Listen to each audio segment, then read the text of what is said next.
देश में एक के बाद एक मिल रहे ओमिक्रॉन के मामले डराने लगे हैं।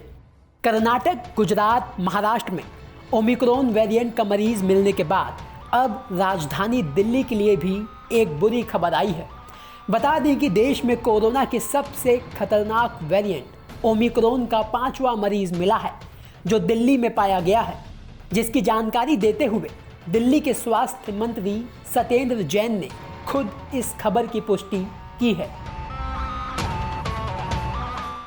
दिल्ली एयरपोर्ट पर जो भी लोग आ रहे हैं, अफेक्टेड कंट्री से जितने भी लोग हैं, उनका सबका टेस्ट किया जा रहा है एयरपोर्ट के ऊपर।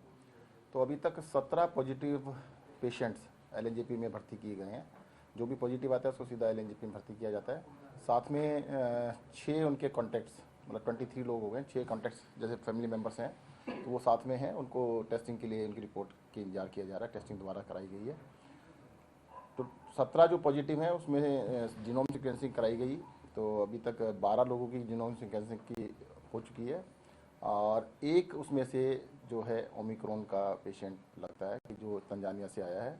तो उसके प्रिलिमिनरी रिपोर्ट के अंदर वो पॉजिटिव हैं ओमिक्रॉन से। फिर भी जो लैब से फाइनल रिपोर्ट इशू की जाएगी वो कल की जाएगी। बट हाँ, कि 12 में से शुरुआती रिपोर्ट में एक मरीज ओमिक्रॉन का पॉजिटिव है जी। ये तंजानिया से आए, ये तंजानिया से आए थे, और 12 लोगों की जीनोम सीक्वेंसिंग की प्रिलिमिनरी रिपोर्ट आ चुकी है, शुरुआती रिपोर्ट आ चुकी है।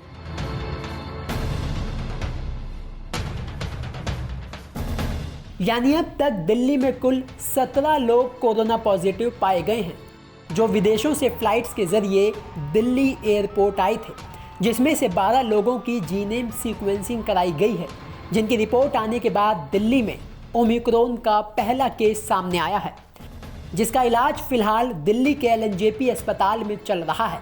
तो वहीं मरीज को लेकर अस्पताल प्रशासन का कहना है कि मरीज को शुरुआत में गले में दर्द और हल्के बुखार के लक्षण थे, जबकि मरीज ने वैक्सीन के दोनों डोज भी लिए हुए थे।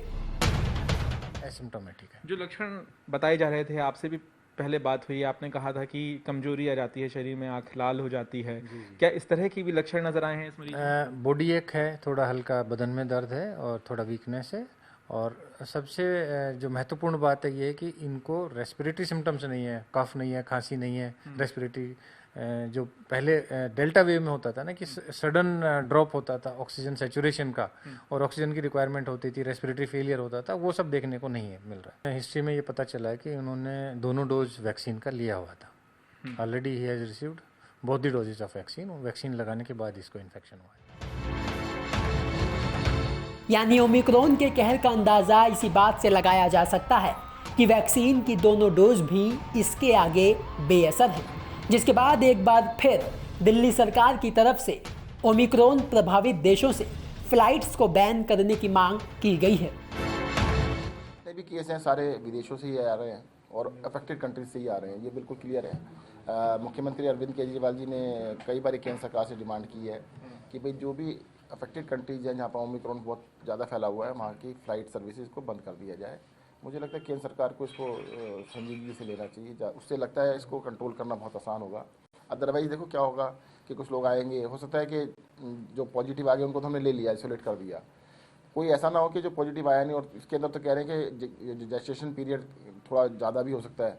तो अगर वो 7 दिन बाद या 4 दिन बाद या 3 दिन बाद होता है तो कोई निकल ना जाए। तो उसको फैलने से रोकने का सबसे जो कारगर तरीका नज़र आता है कि अफेक्टेड कंट्रीज से अगर फ्लाइट्स को बंद किया जाए तो that will be I think much better.